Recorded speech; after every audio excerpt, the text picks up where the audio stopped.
Algorithmic thinking അല്ലേ പറഞ്ഞിരിക്കുന്ന topic. ആ ആ ഓക്കെ, ഇതില് 1 second. Module 1 fundamentals of algorithm. ഇത് ഓൾ മൊഡ്യൂൾസ് ആവശ്യമുള്ളതാണോ? അതെ, ഏതെങ്കിലും? ആ അല്ലല്ല എല്ലാ ആവശ്യമുണ്ട്. ഓക്കെ. ഇപ്പൊ ഓൾറെഡി നിങ്ങൾ പഠിച്ചുകൊണ്ടിരിക്കുന്ന ആളാണോ അതോ ഇനി സ്റ്റാർട്ട് ചെയ്യാൻ പോകുന്നതാണോ? ഇല്ല, പഠിച്ചുകൊണ്ടിരിക്കുക. ഫസ്റ്റ് സെമ്മാണ്. Okay okay okay. ദെൻ നമുക്ക് നോക്കാം.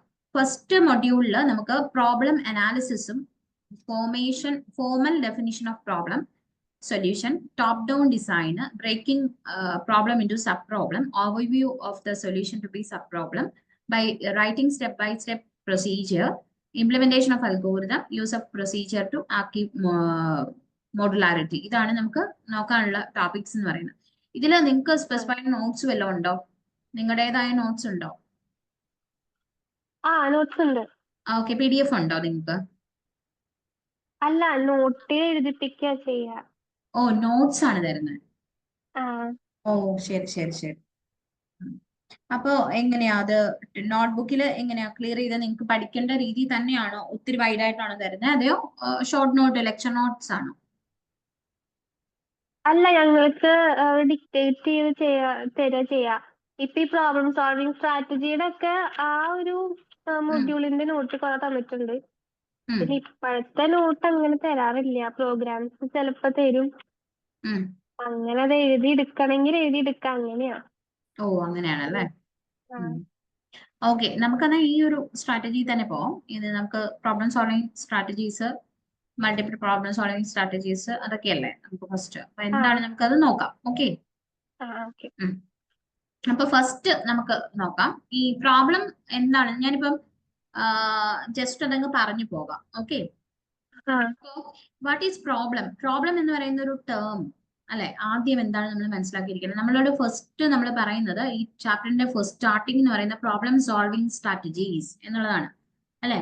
ആ What do you mean by the term problem? Firstly, refer the term problem. That means problem refer to a situation. Okay, that's a ആ situation.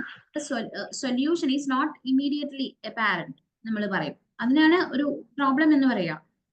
ഇപ്പൊ സഡൻ ആ ആയിട്ട് ഇമ്മീഡിയറ്റ് ആയിട്ട് ഒരു ആക്ഷൻ എടുക്കാൻ കഴിയാത്തതും എന്നാൽ അതിനൊരു സൊല്യൂഷൻ ഉള്ളതുമായിട്ടുള്ള ഏത് സിറ്റുവേഷനെയും നമ്മളൊരു പ്രോബ്ലം എന്ന് പറയും. ഓക്കെ, ഈ പ്രോബ്ലം ആ സഡൻ നമ്മളിലേക്ക്, ഇപ്പൊ നമ്മുടെ നോർമൽ കേസിൽ ഒരു ഹ്യൂമൻ ബീങ് അതിന് അവരുടെ ഒരു പ്രോബ്ലം എന്ന് പറയുന്നത് എന്താ ഉദ്ദേശിക്കുന്നത്? ദാറ്റ് മീൻസ് നമ്മുടെ ഇതിലേക്ക് ഒരു ചിലപ്പോൾ ഒരു ടൈമിൽ നമുക്ക് പെട്ടെന്ന് ഒരു സഡൻ ഒരു പ്രോബ്ലം ഉണ്ടായി അല്ലെ. നമ്മൾ അതിനെ ആ ഓവർകം ചെയ്യാൻ അല്ലെങ്കിൽ അതിനൊരു ആക്ഷൻ എടുക്കാൻ, അതിനെതിരെ ഒരു ആക്ഷൻ എടുക്കാൻ നമുക്ക് എന്ത് വേണം? ഒരു പെർട്ടിക്കുലർ ടൈം വേണം.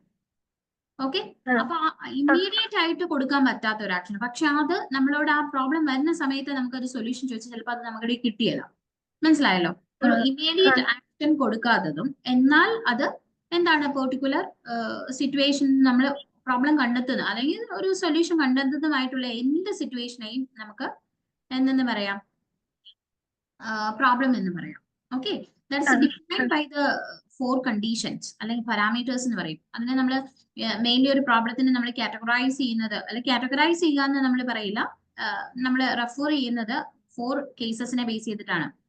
ഒന്ന്, ഫസ്റ്റ് വൺ ഇനീഷ്യൽ സിറ്റുവേഷൻ നമ്മൾ പറയും. ഓക്കെ, എന്ന് വെച്ചാൽ ഏതൊരു പ്രോബ്ലത്തിനും ഒരു സ്റ്റാർട്ടിംഗ് സ്റ്റേറ്റ് ഉണ്ടായിരിക്കും. Okay, second one that's goal. That's desired സിറ്റുവേഷനെയാണ് നമ്മൾ ഗോൾ എന്ന് വിളിക്കാം, desired situation. Okay, second one that's a set of resources. അതൊരു ഗോളാണ്, സെറ്റ് ഓഫ് റിസോഴ്സസ്. അതൊരു ഗോളാണ്. കമ്മിറ്റ്മെന്റ്സ്, അതൊരു ടേം ആണ്. മനസ്സിലായല്ലേ? കമ്മിറ്റ്മെന്റ്സ് ഒരു ടേം ആണ്. ദാറ്റ്സ് നോർമൽ കേസിൽ ഇങ്ങനെ പറയുന്ന initial situation, goal, set of resources, commitment, ഇതൊക്കെ ഒരു പ്രോബ്ലം ആയിട്ട് റിലേറ്റ് ചെയ്തിട്ടുള്ള പാരാമീറ്റേഴ്സ് ആണ്. മനസ്സിലായല്ലോ? അപ്പൊ ഇനീഷ്യൽ സിറ്റുവേഷൻ പറഞ്ഞാൽ ദാറ്റ്സ് എ സ്റ്റാർട്ടിംഗ് സ്റ്റേറ്റ് എന്ന് അർത്ഥമുള്ളൂ. ഗോൾ എന്ന് പറഞ്ഞാൽ ഡിസൈഡ് സൊല്യൂഷനെയാണ് നമ്മൾ ഗോൾ എന്ന് വിളിക്കുക. സെറ്റ് ഓഫ് റിസോഴ്സസ് എന്ന് പറയുന്നത് എന്താ? ഇപ്പം ഒരു സ്റ്റാർട്ടിംഗ് സിറ്റുവേഷനിൽ നിന്ന് നമ്മൾ ഡിസൈഡ് ഗോളിലേക്ക് അല്ലെങ്കിൽ ആ പ്രോബ്ലത്തിനെ സോൾവ് ചെയ്യാൻ വേണ്ടി നമുക്കൊരു പെർട്ടിക്കുലർ സ്റ്റേറ്റിലേക്ക് റീച്ച് ചെയ്യണം. ബിക്കോസ് അതിനു വേണ്ടി നമ്മൾ എടുക്കുന്ന കുറെ ടാസ്കുകളും റിസോഴ്സസും ഒക്കെ ഉണ്ടാവും. അതിനെല്ലാം കൂടെയാണ് സെറ്റ് ഓഫ് റിസോഴ്സസ് എന്ന് പറയുന്നത്. സ്റ്റാർട്ടിംഗ് ടു എൻഡ് ആ പ്രോബ്ലത്തിനെ സോൾവ് ചെയ്യാൻ വേണ്ടി എടുക്കുന്ന ഡിസൈഡ് ഗോൾസിനെയാണ് നമ്മൾ സെറ്റ് ഓഫ് റിസോഴ്സസ് എന്ന് പറയാം. മനസ്സിലായില്ലേ? ആ അടുത്ത നെക്സ്റ്റ് ആ വൺ ഈസ് കമ്മിറ്റ്മെന്റ് എന്ന് നമ്മൾ പറയും. കമ്മിറ്റ്മെന്റ്. ആ ഓക്കെ. ഈ കമ്മിറ്റ്മെന്റ് എന്താ? ഇപ്പൊ നമ്മുടെ നോളജിനനുസരിച്ചായിരിക്കും നമ്മൾ നമ്മുടെ പ്രോബ്ലത്തിനെ സോൾവ് ചെയ്യുന്നത്, അല്ലെ? ആ അല്ലെ? സ്വാഭാവികമായിട്ട് അങ്ങനെയാണ്. നമ്മുടെ സ്കില്ലിന്, നമ്മുടെ എനർജിക്ക്, നമ്മൾ റീച്ച് ചെയ്യേണ്ട എന്ത് ഗോളിലേക്കാണ് നമ്മൾ എത്തേണ്ടത്, ആ ഗോൾ അച്ചീവ് ചെയ്യാൻ വേണ്ടി നമ്മൾ ആ സിറ്റുവേഷൻ പല പല കേസസ് നമ്മൾ അവിടെ എടുക്കും, അല്ലെ? അപ്പൊ ആ ഈ ഒരു കേസിനെയാണ് നമ്മൾ കമ്മിറ്റ്മെന്റ്, അതായത് യൂസിങ് യുവർ ഓൺ നോളജ് അല്ലെങ്കിൽ സ്കിൽസ് അല്ലെങ്കിൽ എനർജി, ഓക്കെ, ടു ആ എന്തിനു വേണ്ടിയാ? To reach the goal. മനസ്സിലാവുന്നുണ്ടല്ലോ? അതാണ് ആ നമ്മുടെ കമ്മിറ്റ്മെന്റ് എന്ന് പറയുന്നതുകൊണ്ട് ഉദ്ദേശിക്കുന്നത്. ക്ലിയർ ആണല്ലോ? ആ ഇതിൽ തന്നെ ആ നമുക്ക് പ്രോബ്ലംസിനെ 2 ഡിവിഷൻസ് ആണ്, അല്ലെങ്കിൽ 2 കാറ്റഗറീസ് ആയിട്ട് ഡിവൈഡ് ചെയ്യാം. വെൽ ഡിഫൈൻഡ് പ്രോബ്ലംസും ഉണ്ട്, അതുപോലെ ഇൽ ഡിഫൈൻഡ് പ്രോബ്ലംസ് നമ്മൾ പറയും. എന്താണ് വെൽ ഡിഫൈൻഡ് പ്രോബ്ലംസ് ആൻഡ് ഇൽ ഡിഫൈൻഡ് പ്രോബ്ലം? എന്താ ഈ വെൽ ഡിഫൈൻഡ് പ്രോബ്ലം എന്ന് പറയുന്നത്? ഒരു സ്പെസിഫിക് പക്ഷെ ഞങ്ങൾക്ക് ഇതുവരെ ഇതൊന്നും പറഞ്ഞു തന്നിട്ടില്ല കേട്ടാ. ഇത് ഞാൻ ജസ്റ്റ് ഒരു ഇൻട്രഡക്ഷൻ പറഞ്ഞു എന്നുള്ളൂ കേട്ടോ, ആ ടോപ്പിക്കിലേക്ക്. ആ ഓക്കെ. ഓക്കെ. അപ്പൊ വെൽ ഡിഫൈൻഡ് പ്രോബ്ലം നമ്മൾ പറയുമ്പോൾ ഇത്രയും കാര്യങ്ങൾ, അതായത് വെൽ ഡിഫൈൻഡ്, ഇൽ ഡിഫൈൻഡ്, ഇത് രണ്ടും പഠിക്കണം. അപ്പൊ ഇത് ആ പഠിക്കണം എന്ന് പറഞ്ഞാൽ സിലബസ് നമുക്ക് നിങ്ങളുടെ സിലബസ് തുടങ്ങുന്നത് ഇതിലല്ല. ദെൻ ജസ്റ്റ് നിങ്ങൾക്ക് ഇത് ഇൻട്രഡക്ഷൻ ആയിട്ട് ജസ്റ്റ് പ്രോബ്ലം സോൾവിങ് ടെക്നിക്ക് ഇത് മാത്രമാണ് പറഞ്ഞിട്ടുള്ളൂ നമ്മളോട്. ഓക്കെ. ആ അപ്പൊ ആ അതുകൊണ്ട് നോർമലി നമ്മള് എന്താ ഇത് പ്രോബ്ലം എന്താണെന്ന് മനസ്സിലാക്കിയിരിക്കുക, അതിന്റെ കാറ്റഗറീസ് ഒന്ന് ജനറലൈസ് ചെയ്ത് മനസ്സിലാക്കിയിരിക്കാം. ഇത് നിങ്ങൾക്ക് ആ തുടങ്ങുന്ന പ്രോബ്ലം അനാലിസിസ് തൊട്ടാണ് പഠിക്കാനുള്ളത് കേട്ടോ, പ്രോബ്ലം അനാലിസിസ് ആ തൊട്ടാണ്. ഓക്കെ. ആ ഓക്കെ. അപ്പൊ അതൊന്ന് മനസ്സിലാക്കിയിരിക്കാം. ഇത് ഓക്കെ. നോട്ട്സ് ഒക്കെ കിട്ടാവോ അതോ ഞാൻ എടുത്തോ? ഇപ്പൊ നിങ്ങളുടെ ഏത് നോട്ട്സ് എങ്ങനെയുള്ള രീതിയിൽ ഫോളോ ചെയ്യുന്നതെന്ന് എനിക്കൊരു ഐഡിയ ഇല്ല. ബട്ട് ഒരു കാര്യം ചെയ്യാമോ, നിങ്ങൾക്ക് തന്നിരിക്കുന്ന നോട്ട്സ് ഉണ്ടല്ലോ, ആ നോട്ട്സ് സാറിനൊന്ന് ഫോർവേഡ് ചെയ്ത് കൊടുത്തിട്ട് എനിക്കൊന്ന് സാർ ഇട്ട് തന്നോളൂ, കുഴപ്പമില്ല. അപ്പൊ നമുക്ക് ആ നോട്ടിനെ ബേസ് ആ ചെയ്ത് പോകാം. അല്ലെങ്കിൽ നിങ്ങൾക്ക് ആ വേറൊരു ഓക്കെ. നോട്ട് പഠിക്കുമ്പോൾ അതൊരു ബുദ്ധിമുട്ടായിരിക്കുമല്ലോ. 2 നോട്ട്സ് ആ ആ പഠിക്കുന്നതിന് നിങ്ങളുടെ ആ ഒരു നോട്ട്സിനനുസരിച്ച് ഞാൻ പറഞ്ഞു തരുന്നതല്ലേ. ആ ആ ഓക്കെ. ഓക്കെ. ആ ഓക്കെ. അതാണ് കേട്ടോ, അങ്ങനെ ആ പോകാം. അപ്പൊ വെൽ ഡിഫൈൻഡ് പ്രോബ്ലം, ഇൽ defined problem, they have specific goals, clear situations അല്ലെങ്കിൽ ക്ലിയർ സൊല്യൂഷൻ. അതിനെ ഇപ്പൊ നമ്മൾക്കറിയാം, ഒരു സിമ്പിൾ എക്സാമ്പിൾ പറയുകയാണെങ്കിൽ നമ്മൾ എക്സ്പെക്ടഡ് ഔട്ട്കം ഉള്ളതിനെയാണ് നമ്മൾ എന്തെന്ന് വിളിക്കുക? എക്സ്പെക്ടഡ് ഔട്ട്കം എന്ന് പറഞ്ഞു കഴിഞ്ഞാൽ നമ്മളൊരു ഒരു വെൽ ഡിഫൈൻഡ് പ്രോബ്ലം എന്ന് പറഞ്ഞാൽ നമുക്കൊരു സ്പെസിഫിക് ഗോൾ ഉണ്ടാവും, അതിനുവേണ്ടി നമ്മൾ ഒരു ക്ലിയർ സൊല്യൂഷനെ സെറ്റ് ചെയ്തെടുക്കും, അതിനൊരു ഔട്ട്കം ഉണ്ടാവും. അങ്ങനെയുള്ളതിനെയാണ് നമ്മൾ വെൽ ഡിഫൈൻഡ് പ്രോബ്ലംസ് എന്ന് പറയാം. ഇൽ ഡിഫൈൻഡ് പ്രോബ്ലം എന്ന് പറയുന്നത് എന്താ? ലാക്ക് ക്ലിയർനെസ് ഉണ്ടാവത്തില്ല. സൊല്യൂഷൻ പാത്ത് ആ അങ്ങനെയുള്ള എക്സ്പെക്ട് ചെയ്ത് നമ്മൾ കൊണ്ടുവരണം, അതിനു വേണ്ടി ഒരുപാട് ടൈം എടുത്ത് സിറ്റുവേഷൻ കൊണ്ടുവരുന്നത് തന്നെയാണ് നമ്മൾ ആ ഒരു കേസിൽ നമ്മൾ പറയാം.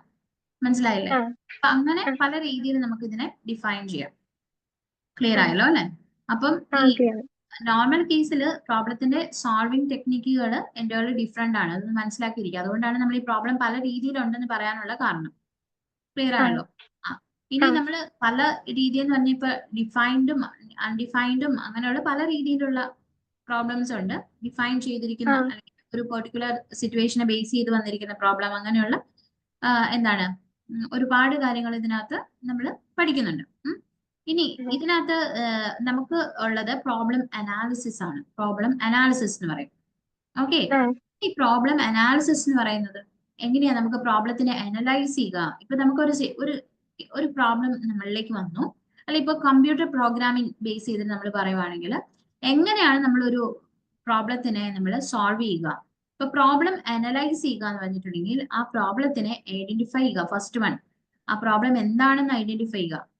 മനസ്സിലായല്ലോ? ആ ആ അപ്പോ അതിനകത്തുനിന്ന് ഒരു ഐഡിയ കിട്ടും, നമുക്ക് എങ്ങനെയാണ് ആ പ്രോബ്ലം സോൾവ് ചെയ്യേണ്ടത് എന്നുള്ള ഒരു ഐഡിയ കിട്ടും.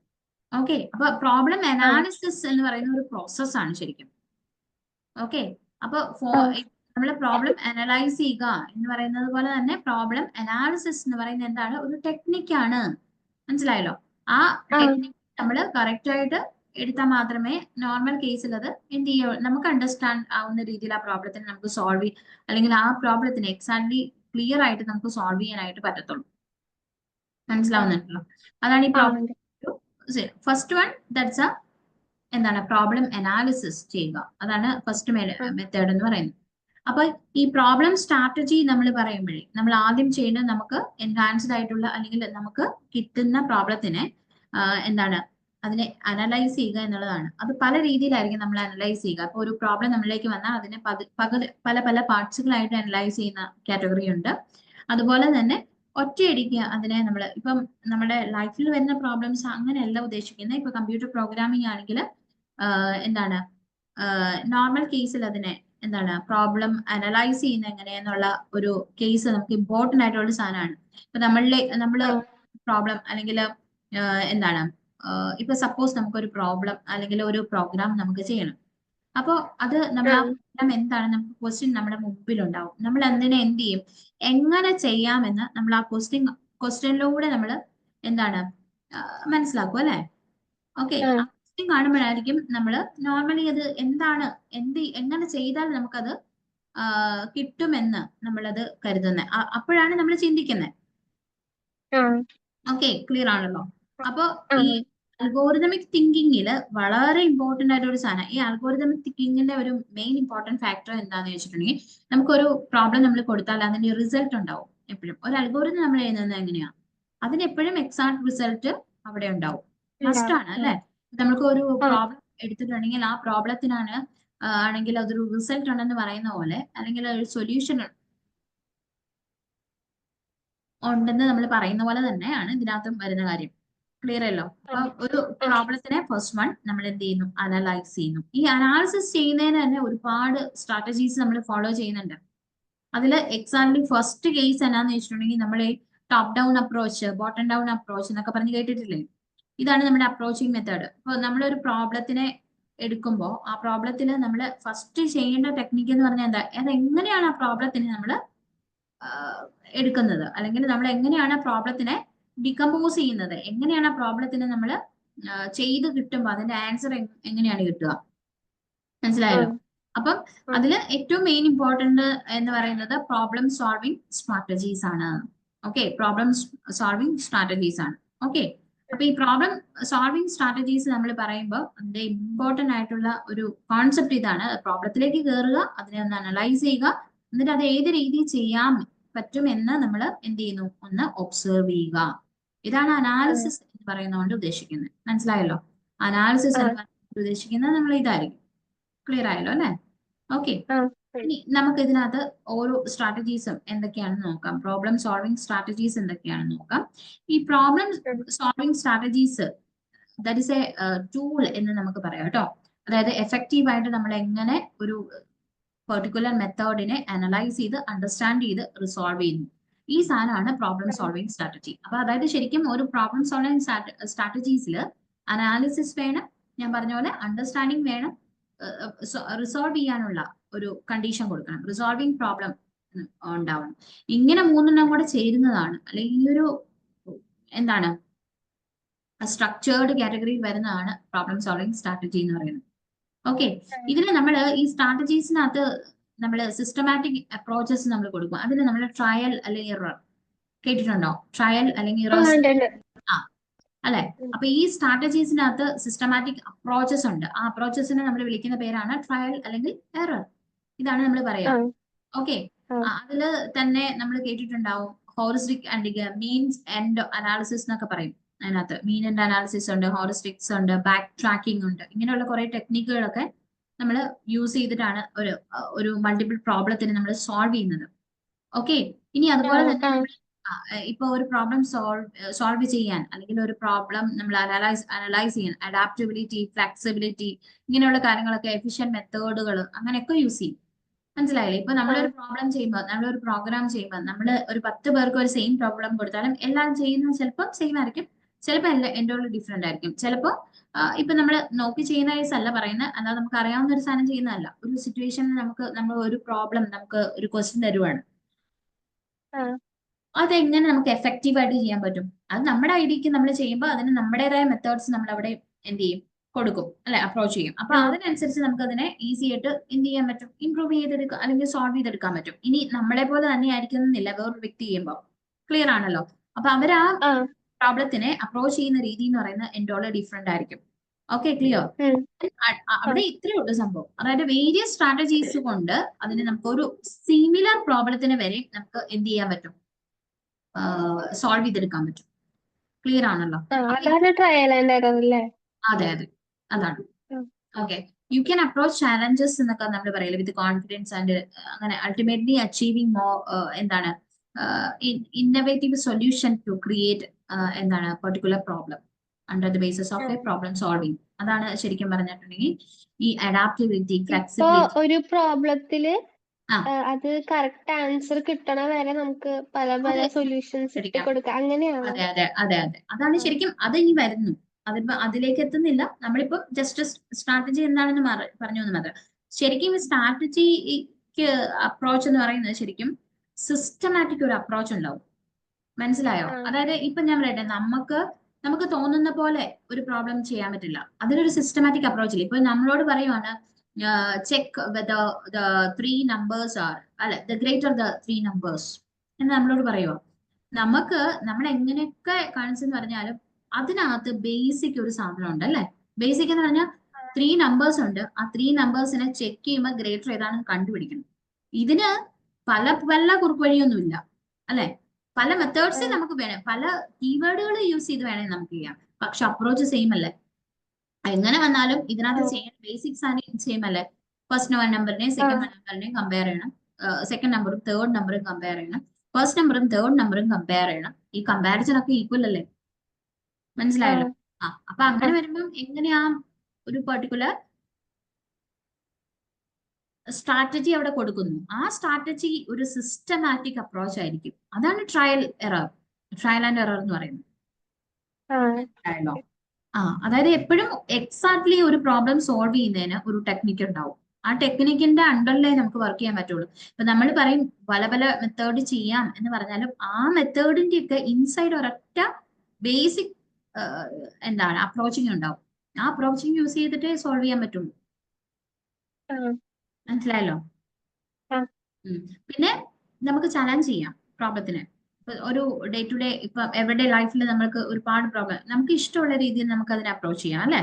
എന്നുവെച്ചാൽ ചലഞ്ച് ചെയ്യാം, അപ്രോച്ചിങ് ചലഞ്ചസ് കൊടുക്കാം, നമുക്ക് ഇഷ്ടമുള്ള രീതിയിൽ ചെയ്തെടുക്കാം, നോ പ്രോബ്ലം. ഓക്കെ, അപ്പൊ അങ്ങനെയൊക്കെ ഇതിന്റെ സ്കിൽ ഡെവലപ്മെന്റ്സ് അങ്ങനെയുള്ള കാര്യങ്ങളെല്ലാം നമുക്ക് അതിനകത്ത് ക്രിയേറ്റിവിറ്റി, ക്രിട്ടിക്കൽ തിങ്കിങ് അങ്ങനെയുള്ള സാധനങ്ങളെല്ലാം നമുക്ക് യൂസ് ചെയ്യാം ഇതിനകത്ത്. ക്ലിയർ ആയല്ലോ? ഇനി ഇതിനകത്ത് ഇമ്പോർട്ടൻസ് ഓഫ് അണ്ടർസ്റ്റാൻഡിങ് എന്ന് പറയുന്ന ഒരു ഇതുണ്ട്. അതായത് നമ്മൾ എങ്ങനെയാണ് മൾട്ടിപ്പിൾ പ്രോബ്ലത്തിനെ അല്ലെങ്കിൽ സോൾവിങ് സ്ട്രാറ്റജി എങ്ങനെയാണ് ചെയ്യുന്നത്. ഇപ്പൊ നമ്മുടെ മുന്നിൽ ഒരു വലിയ മൾട്ടിപ്പിൾ പ്രോബ്ലംസ് ഉണ്ട്.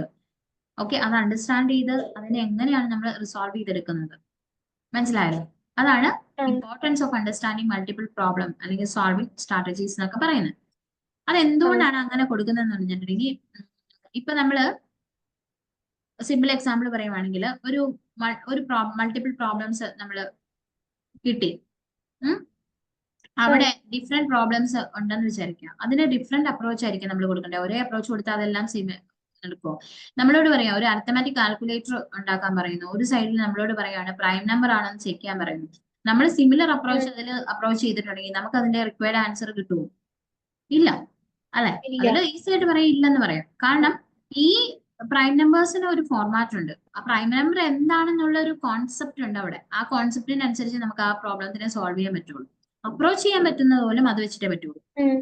മനസ്സിലായല്ലോ? ഇനി തൊട്ടു മുമ്പ് നമ്മൾ പറയാണ് ഒരു അരിത്തമാറ്റിക് കാൽക്കുലേറ്റർ ചെയ്യാൻ പറഞ്ഞാൽ ഉണ്ടാക്കാൻ പറഞ്ഞാൽ നമ്മൾ അതിനെ ബേസ് ചെയ്ത് വേണം പ്രോബ്ലം അല്ലെങ്കിൽ പ്രോഗ്രാം അവിടെ ചെയ്തു വെക്കാൻ. ഓക്കെ, അപ്പോ ഒരു സിസ്റ്റമാറ്റിക് ട്രയലിലൂടെ അല്ലെങ്കിൽ സിസ്റ്റമാറ്റിക് മെത്തേഡിലൂടെ ആയിരിക്കണം എപ്പോഴും ആ പ്രോബ്ലം പോകുന്നത്. ഓക്കെ, എങ്കിൽ മാത്രമേ അതിന് ഫ്ലെക്സിബിലിറ്റിയും അഡാപ്റ്റബിലിറ്റിയും ഒക്കെ ഉണ്ടാവത്തുള്ളൂ. അല്ലെങ്കിൽ അത് ഫ്ലെക്സിബിൾ ആവത്തില്ല. എല്ലാ കണ്ടീഷനിലും അത് സാറ്റിസ്ഫൈ ചെയ്തുകൊണ്ട് പോകാനായി ഇതിന് പറ്റത്തില്ല. പിന്നെ ഒരേ മെത്തേഡ്സ് യൂസ് ചെയ്ത് എല്ലാത്തിനെയും നമുക്ക് അപ്രോച്ച് ചെയ്യാൻ പറ്റില്ല. ഒരേ മെത്തേഡ് എല്ലാത്തിനും കൊടുക്കാനും പറ്റില്ല. അങ്ങനെ പല പല പ്രത്യേകതകളുണ്ട്. അതുകൊണ്ട് തന്നെയാണ് ഈ എന്താണ് ബെസ്റ്റ് സോൾവിങ്ങിന് വേണ്ടി നമ്മൾ സിസ്റ്റമാറ്റിക് ട്രയൽ അല്ലെങ്കിൽ എറർ മെത്തേഡ് യൂസ് ചെയ്യുന്നത്. ആ trial and error method use ചെയ്യുമ്പോൾ തന്നെ നമുക്ക് ആ പ്രോബ്ലം കറക്റ്റ് ആണോ, ചെയ്താൽ എന്ത് ഔട്ട്പുട്ട് കിട്ടും, എറർ വരുമോ, ഇങ്ങനെയുള്ള കാര്യങ്ങളൊക്കെ അവിടുന്ന് നമുക്ക് എന്ത് ചെയ്യാൻ പറ്റും, അനലൈസ് ചെയ്യാൻ പറ്റും. മനസ്സിലായല്ലോ? അപ്പൊ അതാണ് ഇതിന്റെ ഒരു മെയിൻ കേസ് എന്ന് പറയുന്നത്. ആ. ഓക്കെ. അപ്പൊ ഇതില് നമുക്ക് ഇതുമായിട്ട് റിലേറ്റ് ചെയ്തിട്ടുള്ള കുറെ ടേംസ് ഉണ്ട് കേട്ടോ. അതായത് അഡാപ്റ്റബിലിറ്റി, ഞാൻ തൊട്ട് മുമ്പ് പറഞ്ഞില്ലേ. ഓക്കെ, അതായത് ഡിഫറെന്റ് പ്രോബ്ലത്തിന് നമ്മൾ കൊടുക്കേണ്ടത്, അതായത് different problem require different approaches, അതാണ് അഡാപ്റ്റബിലിറ്റി. ഡിഫറെന്റ് പ്രോബ്ലത്തിനും ഡിഫറെന്റ് ആയിട്ടുള്ള അപ്രോച്ചസ് ആണുള്ളത്. അവർക്ക് അവരുടേതായ അപ്രോച്ചസ് അവിടെയുണ്ട്. മനസ്സിലായല്ലോ? ഓരോ പ്രോബ്ലത്തിനും അവരുടേതായ അപ്രോച്ചസ് കൊടുക്കണം. അതാണ് ഈ ഒരു ടേം കൊണ്ട് ഉദ്ദേശിക്കുന്നത്. മനസ്സിലായല്ലോ? Understanding multiple strategies four flexibility. അതായത് നമുക്ക് ഇപ്പൊ ഞാൻ പറയട്ടെ, ഒരു പ്രോബ്ലം തന്നെ നമുക്ക് പല രീതിയിൽ നമുക്ക് ചെയ്യാന്ന് പറഞ്ഞില്ലേ. അപ്പോ നമുക്ക് ഇപ്പൊ അണ്ടർസ്റ്റുഡ് ആയിട്ടുള്ള ഒരു സാധനം, നമുക്ക് ഒരു പ്രോബ്ലം കിട്ടി, ആ പ്രോബ്ലത്തിന് നമുക്ക് ഇങ്ങനെ ചെയ്താൽ ശരിയാവും നമ്മൾ അപ്രോച്ച് ചെയ്യുവാണെങ്കിൽ അത് ചിലപ്പോൾ അങ്ങനെ ചെയ്തെടുക്കാൻ നമുക്ക് പറ്റും. അതിലൂടെ നമുക്ക് ഫ്ലെക്സിബിലിറ്റിയും അഡാപ്റ്റബിലിറ്റിയും ഒക്കെ നമുക്ക് പ്രോബ്ലം സോൾവിംഗ് ടെക്നിക്കിൽ കൊണ്ടുവരാനും പറ്റും. മനസ്സിലായല്ലോ? ഇതൊക്കെ അതിന്റെ പ്രത്യേകതയാണ്. ഇനി എഫിഷ്യൻസി എന്ന് പറയും. എഫിഷ്യൻസി എന്ന് പറയുന്നത് അതായത് സ്പെസിഫിക് ടൈപ്പ് ഓഫ് പ്രോബ്ലംസിൽ ഏതാണ് മോർ എഫിഷ്യന്റ് ആയിട്ട് നമുക്ക് യൂസ് ചെയ്യാൻ പറ്റും. അപ്പൊ നമ്മള് ചില കേസൊക്കെ അല്ലെങ്കിൽ ചില പ്രോബ്ലം ഒക്കെ ചെയ്യുമ്പോൾ ശ്രദ്ധിച്ചിട്ടുണ്ടോ, നമ്മൾ അത് പല രീതിയിൽ നമുക്ക് ചെയ്യായിരിക്കും. പക്ഷെ ഏറ്റവും എഫിഷ്യന്റ് ആയിട്ട് പെട്ടെന്ന് ചെയ്തു തീർക്കാൻ പറ്റുന്ന, പെട്ടെന്ന് ഔട്ട്പുട്ട് കിട്ടുന്ന ആയിട്ടുള്ള സാധനങ്ങളെ നമ്മൾ എടുക്കത്തുള്ളൂ, അല്ലെ? Some strategies are more effective for specific type of problem, അല്ലെ? അപ്പൊ അവിടെ നമുക്കറിയാം, നോർമലി ഏത് ടൈം സേവിങ് ആയിരിക്കണം, റിസോഴ്സസ്, അതിന് വേണ്ടിയുള്ള റിസോഴ്സസ് ഉണ്ടായിരിക്കണം, നമ്മൾ കൊടുക്കുന്ന അപ്രോച്ചസ് കറക്റ്റ് ആയിരിക്കണം. ഇങ്ങനെ നമുക്ക് പെട്ടെന്ന് എഫിഷ്യന്റ് ആയിട്ട് ചെയ്തെടുക്കാൻ പറ്റുന്ന എന്താണോ അതാണ് എഫിഷ്യൻസി കൊണ്ട് ഉദ്ദേശിക്കുന്നത്. എഫിഷ്യന്റ് ആയിരിക്കണം എപ്പോഴും. നമ്മൾ എടുക്കുന്ന സ്ട്രാറ്റജീസ് മോർ എഫക്റ്റീവ് ആയിരിക്കണം. അതുപോലെ ഒരു പെർട്ടിക്കുലർ പ്രോബ്ലം അപ്രോച്ച് നമ്മൾ ഉദ്ദേശിക്കുന്നത് ക്ലിയർ ആയിരിക്കണം. അങ്ങനെയുള്ള കാര്യങ്ങളൊക്കെ ഉണ്ട്. ഓക്കെ. പിന്നെ ഇംപ്രൂവ്ഡ് ഔട്ട്കം എന്ന് പറയും. ഇംപ്രൂവ്ഡ് ഔട്ട്കം എന്ന് വെച്ചിട്ട് diverse strategies of multiple perspectives എന്നാണ് നമ്മൾ അതിനെ പറയുക. എന്ന് വെച്ചിട്ടുണ്ടെങ്കിൽ ഇപ്പോൾ ഒരുപാട് പൊട്ടൻഷ്യൽ സൊല്യൂഷൻസ് ഉണ്ടെങ്കിൽ സൊല്യൂഷൻസ് നമുക്ക് പല രീതിയിൽ കിട്ടുന്നതാണെന്ന് വിചാരിക്കുക. അപ്പോൾ സൊല്യൂഷൻ പല രീതിയിൽ അപ്രോച്ച് ചെയ്യുമ്പോഴും നമുക്ക് ആ പ്രോബ്ലത്തിന് സോൾവ് ചെയ്തെടുക്കാൻ പറ്റുമായിരിക്കും. ഓക്കെ. അപ്പോൾ ഓപ്റ്റിമൽ സൊല്യൂഷൻ ഇപ്പൊ നമുക്ക് ആവശ്യം. ഞാൻ പറയട്ടെ, ഇപ്പൊ നമ്മൾ 2 നമ്പേഴ്സിനെ ആഡ് ചെയ്യാൻ പറഞ്ഞ ഒരു സ്ഥലത്ത് നമ്മളിപ്പോ ആ ഒരു ടൈമിൽ നമുക്കിപ്പോ മൾട്ടിപ്ലിക്കേഷനോ ഡിവിഷനോ അങ്ങനെ സബ്ട്രാക്ഷനോ ഒന്നും ചെയ്യേണ്ട ആവശ്യകത അവിടെ വരുന്നില്ല. നമുക്ക് ആ എക്സാക്ട് സൊല്യൂഷൻ ആണ് കിട്ടുന്നത്. അത് നമ്മൾ എന്ത് ചെയ്താൽ കിട്ടും. അതാണ് perspective of the potential solution എന്ന് പറയുന്നത്. മനസ്സിലായില്ലേ?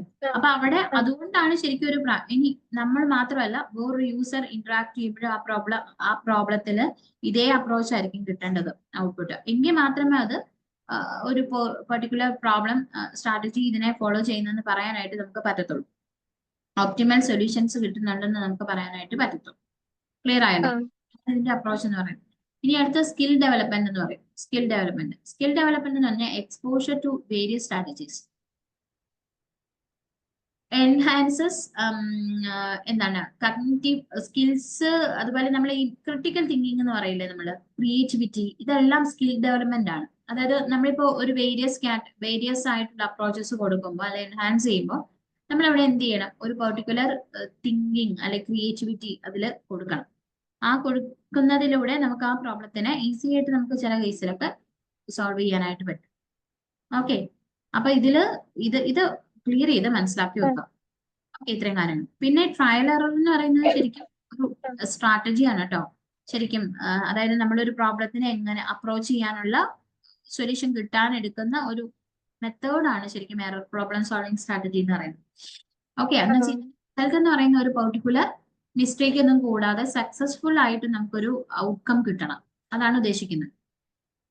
ഓക്കെ. നോർമലി നമ്മൾ ഈ ഇറ്ററേഷൻ ഒക്കെ ചെയ്യില്ലേ, ലൂപ്പ് ചെയ്ത് അല്ലേ, അതിന്റെയൊക്കെ ഇതില് പിന്നെ അതുപോലെ ഫോർ ഇഫ് അല്ല വൈല് ഫോർ ലൂപ്പ് ഒക്കെ നമ്മൾ ചെയ്യില്ലേ, അതിന് നമ്മൾ ഇറ്ററേഷൻ എന്ന് പറയും അല്ലെ.